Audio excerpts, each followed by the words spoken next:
Halo teman-teman, bertemu lagi dengan saya. Pada kesempatan ini kita akan melanjutkan pelajaran aljabar linier tentang ruang vektor. Nah, sebelumnya kita sudah bahas tentang ruang vektorial. Maka pada kesempatan ini kita akan membahas subspace atau subruang. Nah, di sini kalau di buku Howard Anton edisi 11 itu ada di bab 4.2, di subbab 4.2 ya, subspace ini.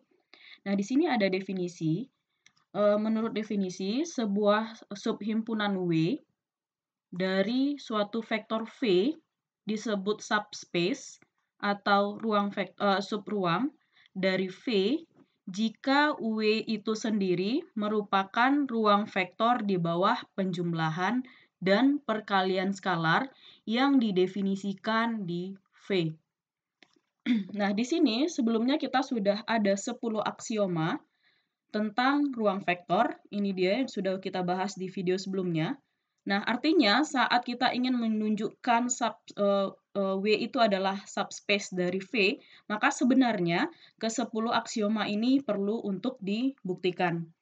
Nah, namun karena W itu adalah vektor dari V, jadi otomatis ada beberapa aksioma di sini yang tidak perlu kita buktikan. Seperti aksioma 2, aksioma 3, aksioma 7, aksioma 8, aksioma 9, dan aksioma 10. Jadi aksioma 1, 2, 3, 4, 5, 6, 6 aksioma ini tidak kita buktikan, tidak perlu kita buktikan karena dia sudah berlaku di V, otomatis dia juga akan berlaku di W.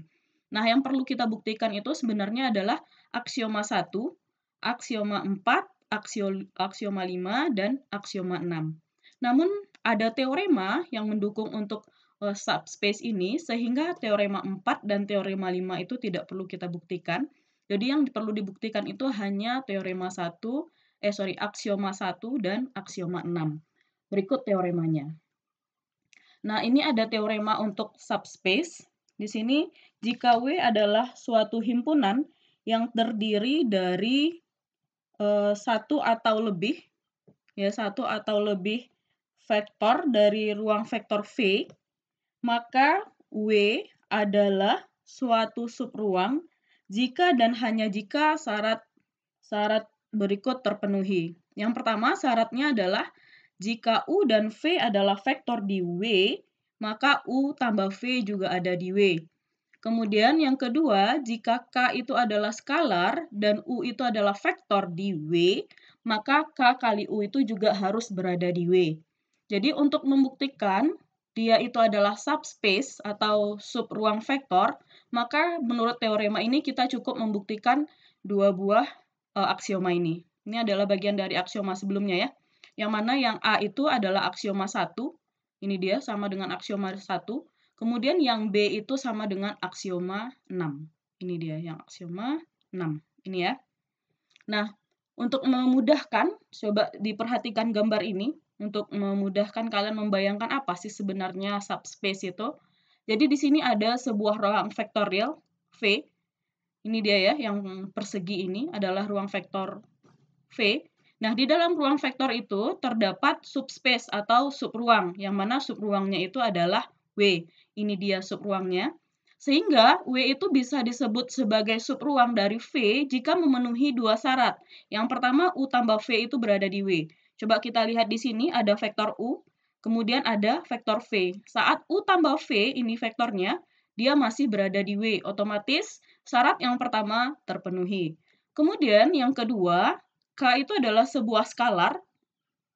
Kemudian skalar K itu dikalikan dengan vektor U, hasilnya adalah KU, di mana KU itu juga masih berada di subruang W, sehingga dia memenuhi bisa disebut W itu adalah subruang. Jadi ini ilustrasinya. Oke, untuk lebih pahamnya, coba kita lihat ke contoh soal berikut. Nah, di sini ada contoh dari vektor 0 itu adalah subruang. Jadi di sini ada V sebagai vektor space, kemudian ada W, yang mana W itu isinya adalah vektor 0, itu adalah subset dari V yang terdiri dari vektor 0, hanya vektor 0 ya, maka W itu dia akan close atau tertutup terhadap penjumlahan dan tertutup terhadap perkalian. Sehingga saat vektor 0 tambah 0 sama dengan vektor 0. Kemudian saat K kali 0 itu akan sama dengan 0. Jadi K itu sehingga memenuhi aturan yang tadi, karena dia berada di vektor V. Yang pertama kan tadi harus terpenuhi itu adalah saat U tambah V itu berada di dalam W, dia masih di W ya, karena 0 tambah 0 sama dengan vektor 0 masih ada di vektor W tersebut. Kemudian K kali 0, hasilnya 0 juga berada di vektor W. Sehingga berdasarkan teorema tadi, keduanya terpenuhi. Sehingga vektor W ini bisa disebut sebagai subspace. Kemudian di sini ada catatan bahwa setiap vektor space itu minimal dia punya 2 buah subspace, yaitu dirinya sendiri dan vektor 0. Oke, ini ada contoh selanjutnya. Contoh dari sebuah garis atau line yang melewati titik origin atau titik 0,0 di R2 dan di R3. Nah, dari sini kita bisa lihat yang ini adalah yang di R2, ini ada U, ini ada V. Saat U tambah V, maka garisnya yang ini, otomatis yang syarat pertama terpenuhi ya untuk di R2. Kemudian di R3, misalnya kan ini U dikali dengan K, maka juga masih berada di garis yang sama, yaitu di garis W. Maka W bisa disebut sebagai ini close under addition ya, terhadap penjumlahan. Kemudian terhadap perkalian juga close dia, ini adalah vektor U, ini K, jadi K kali U adalah vektor yang ini. Dia masih berada di W. Sehingga dia memenuhi under addition dan under scalar multiplication, sehingga ini bisa disebut sebagai subspace. Ini untuk di R2. Kemudian untuk di R3, gambarnya kurang lebih seperti ini. Jadi ini ada bidang W, ini X, Y, Z ya. Seperti biasa di R3 itu ada X, Y, Z. Ini ada bidang W. Sehingga di sini ada vektor U, ini ada vektor W. Kemudian U tambah V-nya adalah vektor yang ini. Sehingga dia masih berada di dalam W. Kemudian ini ada vektor U. Kemudian ada sebuah skalar K, maka K kali U itu ada di sini. Sehingga dia juga masih berada dalam vektor W.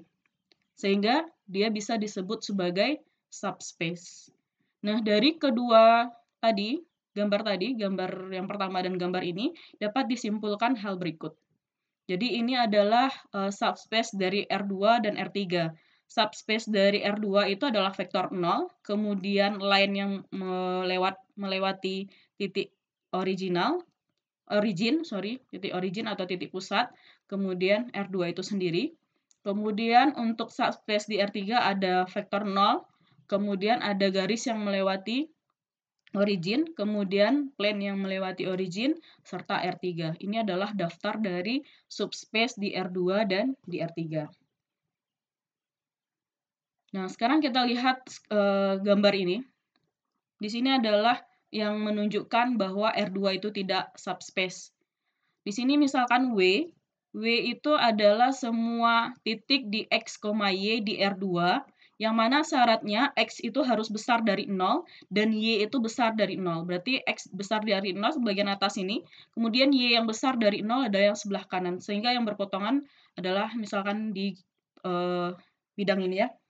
Nah, ini tidak disebut sebagai subspace karena dia tidak berlaku inverse atau perkalian dengan min. Contohnya di sini, misalkan V kita itu 1,1, berarti 1,1 berada di atas ini ya. Kemudian 1,1 ini berarti inverse-nya atau 1 kali atau aksioma yang ke-10-nya min 1 kali V itu adalah min 1,1, di mana min 1,1 itu berada di bagian bawah sini ya.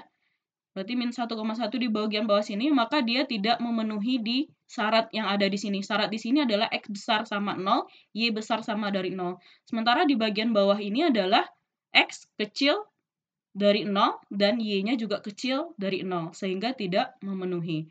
Nah, contoh ini disebut sebagai not subspace.